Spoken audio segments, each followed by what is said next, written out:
Just the two of us. We can make it if we try. Just the two of us. You and I. What's up, y'all? This is Ty. I am here to review Season 2, Episode 5 of Power Book 3, Raising Kanan. And tonight's episode is titled, What Happens in the Catskills? But before I do that, let me give a shout out to my lovely subscribers that hold me down in the comment section. And those of you that are watching this show, I'm talking about folks like Quentin Baptiste, Lamont Simpson, Taj Bullitt, Savannah Rivers, Rose Amore. Savannah, did you change your name? Because I thought it was, I don't know. Anyway, what's up? Good to see you, Savannah. R.C. Kroger, June BLC, and all the rest of you wonderful, lovely people that hold me down. I do truly appreciate you. But let's get right down to this episode. Listen, a brother is tired. Y'all know I'm in a play, right? I'm in this play called Amen. Let the church say amen. And today we had a matinee show, so I'm a little tired, but I was able to come home and still watch Power Book 3 so I can review it and bring it to you wonderful people. And that's what I'm doing right now. So let's get right down to it. Let's start it off. We see Marvin. This was a funny scene. You see the crackhead, Smitty the crackhead. I call her crackhead Smitty. Smitty the crackhead is going into the building trying to get him some crack. He banging on the door. You hear Marvin, man, we close. That's because Marvin is in there cleaning up, trying to get rid of that body. And y'all remember in Season 1 when he killed that man and stuffed his body in the wall, which that wasn't smart anyway, because you know the body's going to rot and decompose and stink up the place. So it's stinking up the place. So you got to get the body up out of there.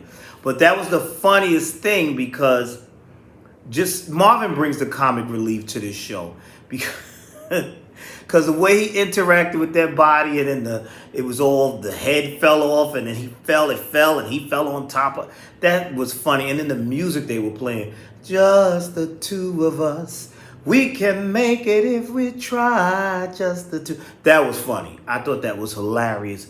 And I'm like, you talking about having a bad day, you got to get rid of this body. And then he's spraying the body with the lights. He's spraying the body with the lights on. He's spraying himself. I thought that was really extremely funny. Real good stuff, but you got to get rid of this body. So I'm like, okay, where is he going to put this body is what I was thinking. And we also saw in this episode with Marvin having a conversation with the therapist. Y'all know the therapist from the court-appointed classes that he must take that he doesn't like to open up on. And you know, I was saying, am I the only one? I'm thinking of him and the therapist when I saw them outside not doing this within the office. They're out, you know, at a diner or whatever, having this conversation. I'm saying to myself, does she like him? Is there going to be a romance between him and the therapist? But, you know, maybe I'm wrong, but I thought, okay, that's coming. But what she did was she said she realizes he doesn't open up, so she wanted to kind of talk to him privately to see if he would open up. And he did speak to her. He mentioned his relationship with Jukebox and how that was going on and things of that nature.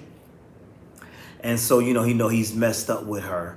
And he, you know, feels bad about that. He definitely feels bad about that. Now, Rock has a plan because, you know, Rock is really not cool with this fact that her son was at his daddy's house, the detective's house. You see, last week's episode, she saw him over there at Detective Howard's house. So she comes up with this whole thing and she wakes him up bright and early in the morning to talk about camping. He's like, you woke me up to talk about camping? So she wants to do some mother-son bonding. But we're killing two birds with one stone because you know what else she's doing? That body that they got to get rid of, Marvin is wrapping that up, put that in the car, and they're going to take that to the Catskills to get rid of the body. So this is killing two birds with one stone, bonding with your son, getting that trust back with your son, and getting rid of a dead body, basically. But there's trouble in paradise because the Italians are following them, and we see this, and we see these two Italians. One is extreme. They both were jerks, but one is much more racist and extremely ignorant than the other, and he's making a lot of ignorant racial comments, which this is the real world. This is how it is. This is how people unfortunately view blacks and other races and things like that. He was pissing me off, and I was like, somebody kill him. He was pissing me off. Just his little stereotypical comments, and he just was so bothered by black people. You know, that's just irritating me. So they're going up to the Catskills, but the thing is, the the Italians have a plan. They're following them up there, and they're going to take out, or they plan to take out Rock. They want to take out Rock. But, they have a code, and that code is we can't hurt children. So it's like the moment Kanan gets away from his mama, that's when you going to bust a cap in her and get rid of her. Now, Kanan gets up there and he starts flirting with the little girl that work up there in the cabin or whatever, in the woods up in the Catskills. And she's feeling him. And, and the mobsters are looking at that. And I told you that one guy, he's extremely racist. He wasn't feeling that at all. He was just burning up.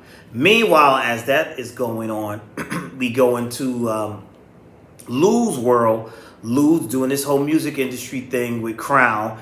And Crown, I keep telling you, Crown gonna get seriously hurt.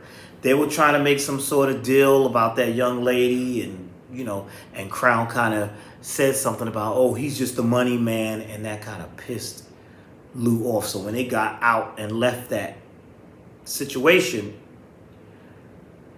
Lou punched him, knocked him down, and Crown had his gun. He was like, listen, you ain't gonna use that gun. You ain't no gangster for real. You might rap, you might write rhymes and do music about it, but you ain't about that life. I'm about that life. And next time you pull a gun out on me, you better use it. So I don't know, something's gonna go down with Crown, Lil Albie Shore, something's gonna go down with him. I think he's gonna end up getting killed this season or something crazy.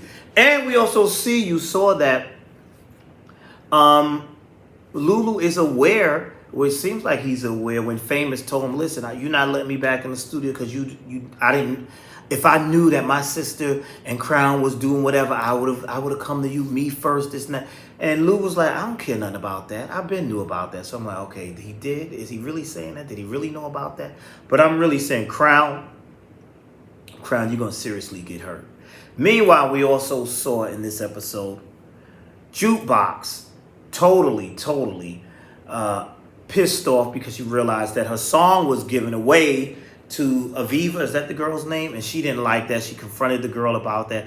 But she's young. She doesn't understand the business. And then she learns that it was her uncle that gave her the song, gave the song to the other artist. But as Lou tried to explain to her, in the music business, yeah, you wrote the song, but the song is better suited for her. Like, she'll bring a different flavor or bring something to it that matches her better.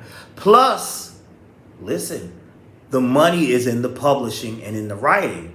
But see, Jukebox is young, so she doesn't understand. And, when we are that age, we think it's the fame part is it. But the money really with the sing and the music industry, that's where the money is, in the publishing and the writing. That's where it really is.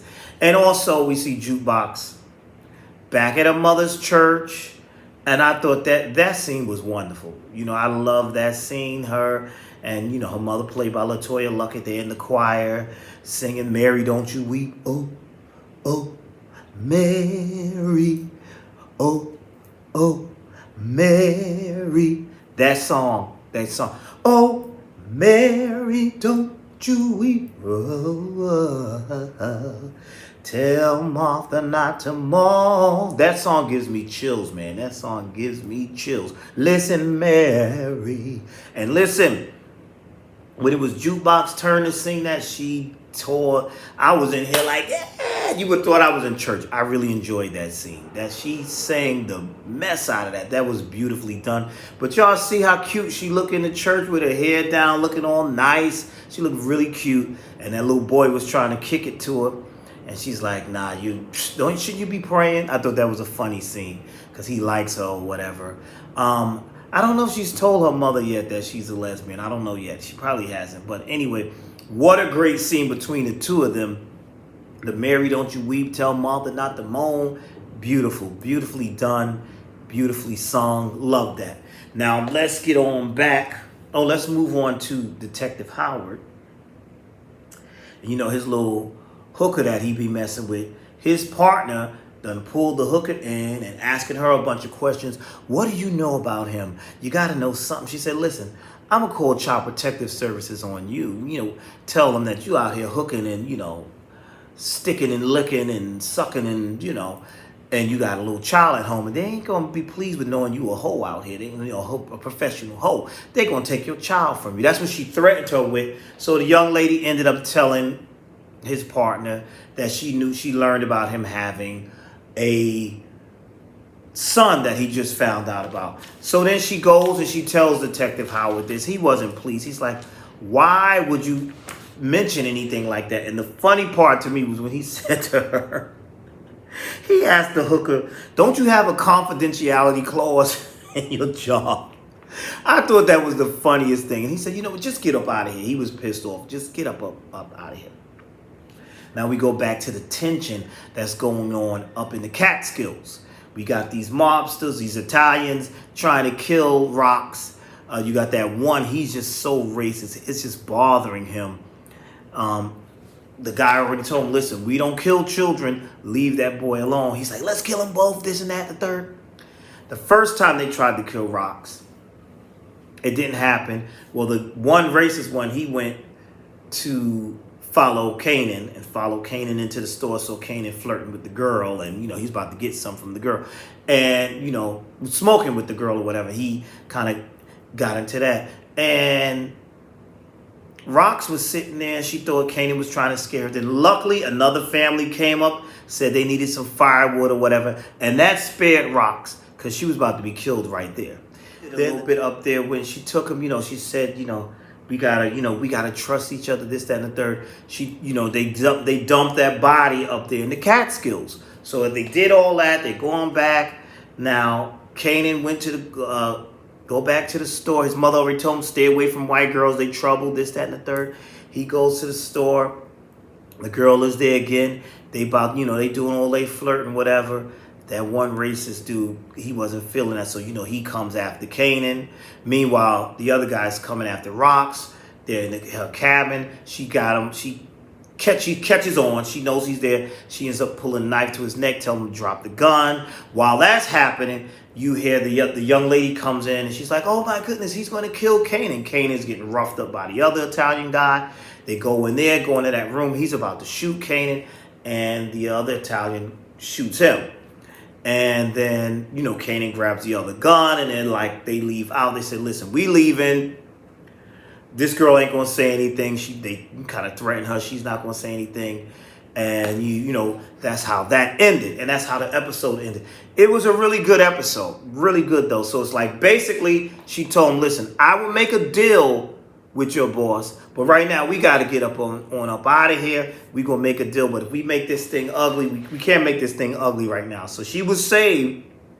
She got on up out of there. I think the racist dude should have just been killed. They should have just killed him, because didn't he tell him in the beginning? He told him, you know, our boss say we don't kill children, so don't be going after the children. But he was just so evil and so racist. He couldn't stand the fact that Kanan was near that white girl, that he was ready to kill Kanan over that. And that's why I said the guy should have killed him, you know? But yeah, that's it. I thought it was a good episode. This has been a good season so far, very consistent. I enjoyed it. Like I said, I think something's going to happen to Crown. That's what I'm thinking is going to happen. Real good tonight. Real good last week, too. That's all I have. That's all I'm thinking. What are your thoughts? What do you think Detective Howard is going to do about his partner? Because she's prying into his business a lot, you know? What do you think she's going to do? What do you think he's going to do about that and dealing with her? It's all really interesting. So that's all I got for now. Like I said, I enjoyed it. Thank you for watching. Please like, comment, and subscribe. Leave comments. Please, please, please. And I will see you all in the next video.